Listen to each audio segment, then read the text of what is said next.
Olá, estou aqui hoje com a Débora Vaz, pedagoga, com especialização na Sorbonne, formadora de professores, diretora do Colégio Santa Cruz. Ah, Sobretudo, preciso dizer que é uma grande inspiração para mim, então, uma grande honra estar com você, Débora, para a gente fazer essa conversa pensando sobre a escola, né? Então, gostaria de te ouvir falar um pouquinho sobre a escola. Que escola é essa que defendemos? E se ela se mantém, né, nessa defesa, o que que a gente acredita? Essa escola precisaria ser reinventada? Que lugar é esse, né, que a gente precisa pensar? Bom, primeiro agradecer a Renata, a iniciativa, a ideia de criar esses espaços de diálogo, esses fóruns de conversa. Tenho me beneficiado com eles, tenho aprendido nesses espaços e acho que eu vou deixar mais questões do que uma grande tese sobre o que eu imagino que seja a nossa tarefa como educadores. Começo de um jeito perigoso, porque começo me remetendo ao curso de pedagogia. Em 1987, no meu último ano, eu fui aluna da professora Vera Ronca e da professora Cleide Terzi, que me acompanham até hoje no meu percurso de formação. Se é algo que eu possa dizer com bastante certeza sobre a minha vida, é que o meu processo de formação continuada tem algumas pessoas que permanecem nesse projeto, que foram se reinventando, que foram trazendo novas questões, que são fontes. Então, a primeira questão é me remeter a esse curso de pedagogia e dizer que lá, pela primeira vez, eu olhei e pensei que eu teria que fazer uma escolha. Lá no curso magistério, eu não tive essa consciência ainda. Na pedagogia, eu tive que me posicionar com que tipo de pedagoga que eu ia me identificar, que tipo de profissional da educação eu iria ser, de quem eu me aproximaria, qual seria o meu grupo de referência. E aí não se trata de dogma e nem de questões muito fechadas, mas de uma escolha consciente de que eu me aproximaria dos educadores que se comprometem com aquela que é a função maior da escola. E o professor Fernando Almeida, da PUC, traz um pouco, em um dos seus textos,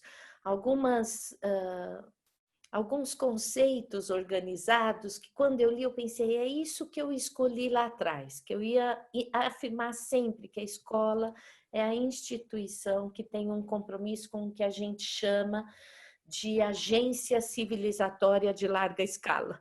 Eu gosto tanto quando eu ouço essa ideia.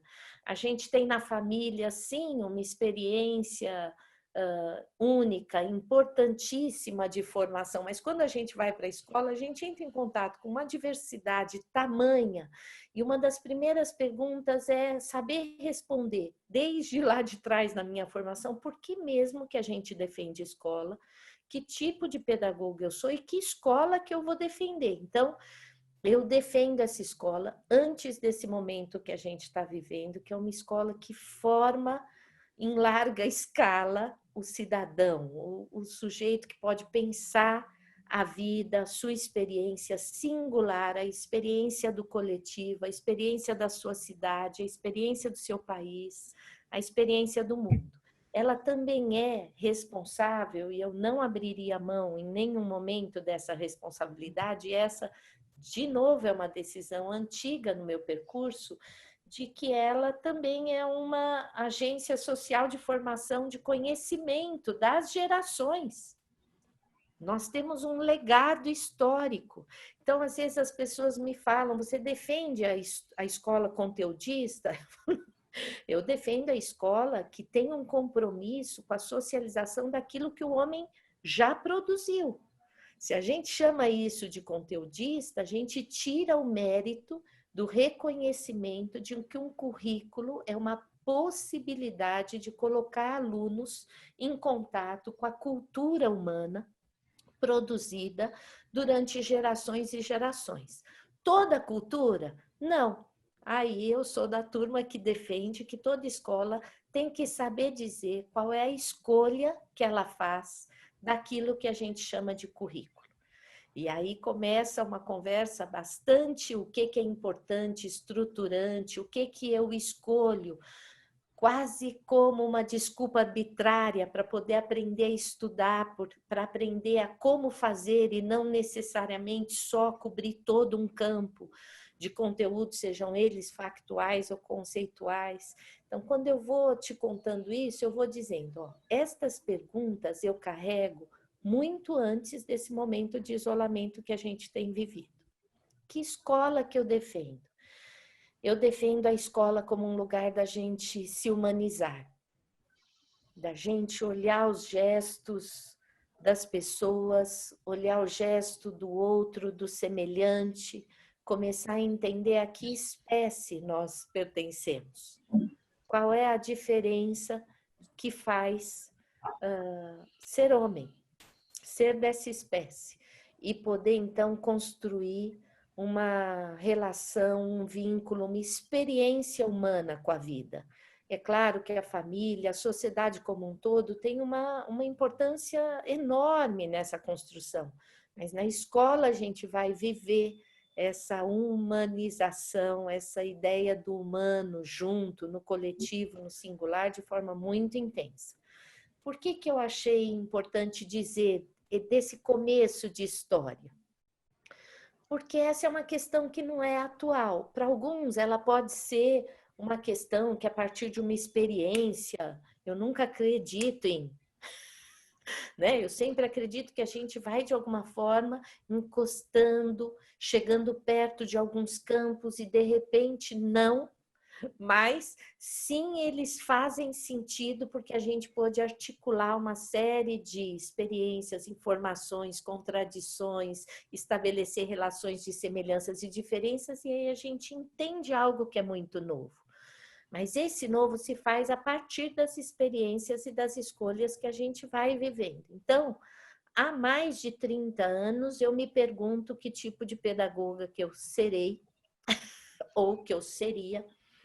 E há mais de 30 anos eu venho respondendo que tipo de escola que eu defendo.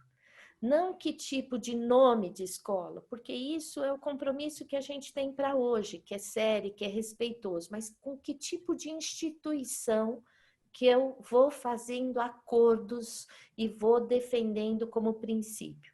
Então, essa escola com letra maiúscula, para mim, ela tem sofrido nas últimas décadas, e não agora, eu vou usar um termo forte, mas eu vou... o Machelen usa com tanta propriedade a ideia de profano, e aí eu vou usar também a ideia de devassada, que a escola tem sido devassada por uma série de pressões que muitas vezes têm atrapalhado a gente, os educadores, de produzirem uma boa reflexão sobre a escola que defendemos. Que pressões que são estas? Vou citar algumas. A ideia o tempo todo de que a escola serve para preparar para o futuro, para preparar para a vida profissional, para preparar para o mundo do trabalho. Essa questão tem sido muito importante para mim, porque eu, como educadora, nunca abriria mão da perspectiva de futuro. Nunca. Mas quando a gente diz ela serve para preparar para lá, o que a gente pode estar esquecendo que é a vida que acontece aqui? Por isso eu gosto tanto da imagem que o Machelen traz no seu livro sobre a defesa da escola, de que é como se a escola fosse um rio que a gente tivesse que atravessar de uma margem para outra e a gente desconsiderasse o rio, porque a gente só ficasse olhando para onde a gente vai chegar. Mas no rio tem uma experiência que precisa ser vivida intensamente, que é claro que colabora com a outra margem, para a gente não morrer afogados no caminho, mas ele é em si uma experiência. Então, a primeira questão é, sim, nós teremos o trabalho como uma referência para aquilo que a gente produzir como experiência na escola, mas nós não somos um curso profissionalizante neste sentido, técnico, porque a gente tem conteúdos que formam o sujeito que vai poder trabalhar, o humano que vai poder trabalhar, a gente que vai poder trabalhar nos mais variados cursos, nos mais variadas áreas, se ele vai ser médico, advogado, professor, comerciante, se ele vai ter filhos ou não, vai ser vizinho, vai votar. Toda esta experiência humana, para mim, tem no currículo da escola um lugar importante. Muitas vezes a ideia de que conteúdo não é importante, porque no Google tem informação. No Google não tem aprendizagem. No Google tem, inclusive, as informações que precisam ser curadas, selecionadas, escolhidas, filtradas, que precisam entrar em todo um aspecto reflexivo, acadêmico, para a gente poder, de alguma forma, descobrir o que é válido e o que não é válido. Um segundo ponto que me parece de grande pressão na escola, que não é de agora, é a ideia da tecnologia como a grande referência para fazer a virada do modelo pedagógico da escola. Primeiro, vocês já devem ter ouvido que muitos destes debates que a gente traz como novos, eles são debates que a escola vem discutindo há muito tempo. Então, eu não tenho nenhum problema com aula invertida, porque há muito tempo a gente já pensa que tipo de experiência anterior nós vamos gerar para que os alunos cheguem de um jeito ou de outro jeito. É claro, eu sei, é sempre preciso intensificar, é sempre preciso dar consciência do que a gente está fazendo. Estou de acordo com isso, mas trazer isso como uma novidade quase que desconsidera a construção histórica dos educadores que pensam, por exemplo, em trabalho colaborativo, em grupos, há muito tempo.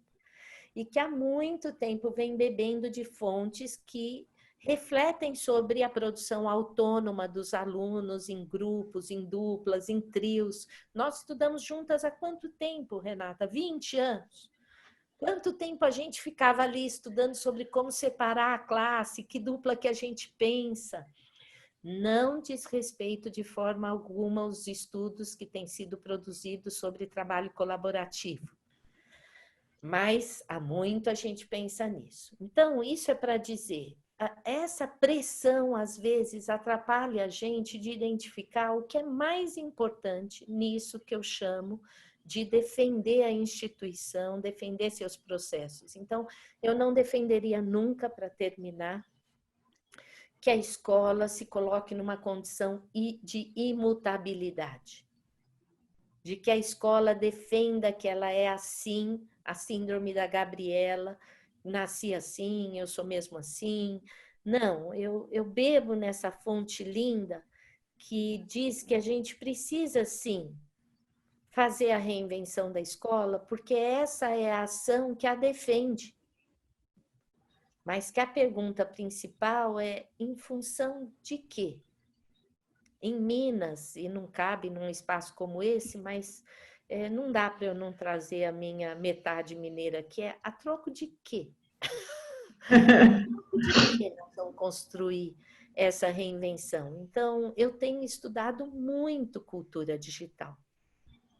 Mas eu tenho estudado muito cultura digital porque me interessa muito a cultura dos alunos. Porque me interessa muito a cultura predominante na mídia para saber o que a gente precisa aprender para formar um leitor reflexivo e crítico. Se ele está nesse meio atravessado por esses suportes, por estas linguagens, por essa multimodalidade, por todos esses recursos digitais, como é que eu o torno mais crítico? O problema é quando eu reduzo esta reflexão a um curso de programação ponto. Quando eu reduzo essa discussão a perguntar se os alunos sabem ou não um recurso tecnológico.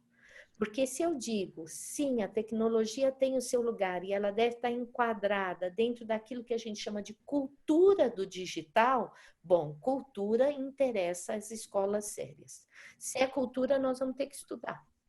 Se é cultura, nós vamos ter que pensar qual é o currículo de cultura digital presente nas escolas, porque a gente quer formar usuários competentes e críticos da cultura. E produtores, porque a gente não forma só quem usa, a gente forma quem usa criando, quem cria usando. Então, eu termino dizendo, eu acho uma beleza de uma dificuldade imensa dizer em quais aspectos a escola vai enfrentar processos de inovação, considerando o que eu disse anteriormente, que a gente fica sob pressão o tempo todo. Vocês estão formando protagonistas, vocês estão formando empreendedores, vocês estão formando gente que é da geração Plectic, da tecnologia, do X, do Y. Eu acho tudo isso, a gente precisa ouvir, precisa aprender onde for possível.